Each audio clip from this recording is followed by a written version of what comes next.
Salve Dodo, anche in questo video ci sarà una votazione che si terrà a fine video. La votazione finirà il 12 di venerdì alle ore 15. Ci vediamo Dodo. Le libere elezioni furono un fulmine al ciel sereno. I repubblicani persero la battaglia per due motivi. Il numero uno fu la solita scissione dell'atomo della sinistra. Alcuni volevano continuare la lotta armata, altri sostenevano i candidati diversi da Fatima, ritenuta troppo vicina all'Africa e non alla penisola italiana. Ma la verità è che anche grazie ai soldi degli accordi con la corporazione e al sostegno della Germania, l'impero romano aveva già scritto la sua strada. L'inizio della nuova era imperiale inizia con il discorso di Erica davanti al popolo di Roma, con i suoi alleati e i suoi nemici che la guardavano in diretta. Lei dichiara: come sempre, figli di Roma, la verità è una sola. Gli anti-imperiali cadono, gli imperiali vincono e come sempre l'impero romano domina. Il suo discorso può sembrare tipico, proclama di una leader in cerca di acclamazione, ma che in realtà nasconde altro. Ora che Aureliano è in stato di arresto e morirà per suicidio per l'ingerimento di cianuro nel 2055, gli imperiali sono senza una guida. È chiaro il messaggio di Erica: sottomettetevi a me, perché io sono la nuova imperatrice. Io sono la leader dei Germanici. Io sono la vera e unica degna successora di Ottaviano. Ora inizia l'era ericana. I Germanici, vittoriosi, esigono di essere ascoltati dalla loro leader, che hanno sostenuto. Vogliono che l'impero scelga se iniziare una possibile unificazione con la Germania per creare un sacro romano impero o una specie di Unione Europea, ma in salsa imperiale romana e tedesca. Prima però dobbiamo capire chi è il potere al governo in Germania. La Germania, ora al centro della Mitteleuropa, comanda l'Est e il Nord Europa, influenzando molti paesi dopo la caduta dell'Unione Europea. La Germania ha sofferto molto con la perdita commerciale con i paesi come l'Impero Romano o i paesi comunisti, la Francia e la Spagna. Questo ha portato alla nascita di un partito, con voti iniziali, ma piano piano ha annientato la concorrenza. Il suo fondatore era un intellettuale tedesco, uno scrittore estremamente affascinato da Ottaviano, l'uomo che con la sua potenza e ingegno ha rifondato l'impero romano, portandolo sotto una nuova monarchia, ma portando progressismo allo stesso tempo e mantenendo il suo pugno autoritario.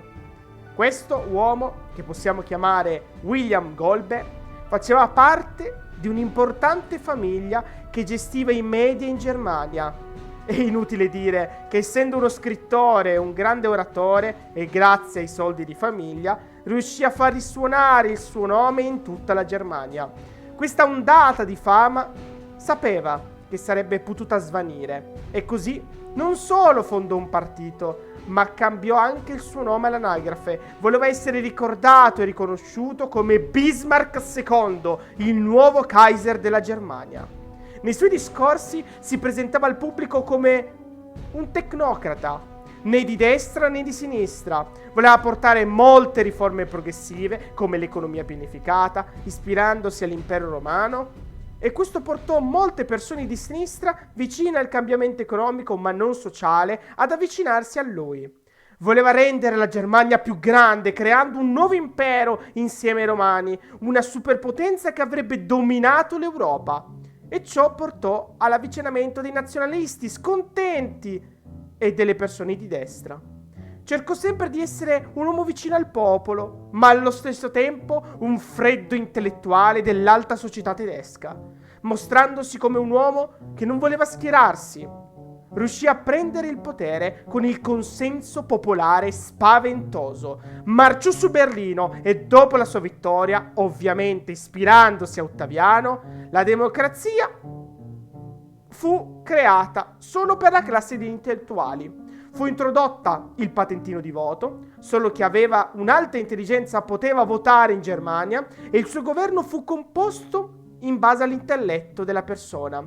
Portò artisti, pensatori ed economisti da tutta la Germania e creò il suo Parlamento illuminato. Cambiò il nome della Germania e la sua bandiera creando l'impero tedesco e si proclamò Kaiser Bismarck. Egli cominciò a unificare sempre di più i paesi dentro la Mitteleuropa con la Germania, rendendoli di fatto dei fantocci dipendenti dalla sua economia, e finanziò i germanici nell'impero romano. Alcuni storici dicono che Erika e Bismarck si siano non solo incontrati, ma abbiano avuto anche una relazione. Ma questo non si sa se effettivamente è avvenuto. Quello che sappiamo è che, tornando al presente, Erika governa l'impero romano e si avvicina alla Germania e al Kaiser. Erika vuole una sola cosa: stringere accordi con la Germania, ma assolutamente la corporazione non deve essere nei patti. L'impero romano, già dai tempi di Ottaviano, aveva reso chiaro il messaggio: l'America è stata il nostro dominatore. Ottaviano ha fatto di tutto per rendersi indipendente, quindi la corporazione deve rimanere fuori dagli affari europei, tra la Germania e l'impero romano. Bismarck è costretto ad accettare, soprattutto perché le promesse di creare un grande impero in Europa erano chiare.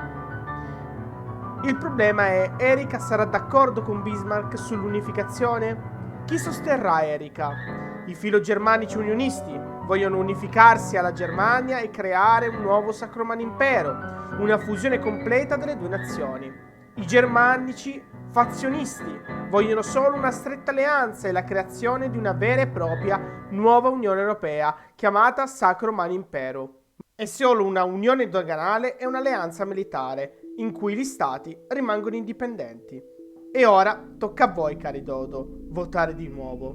Quale fazione vincerà questa battaglia politica? Scegliete tra gli unionisti e i frazionisti.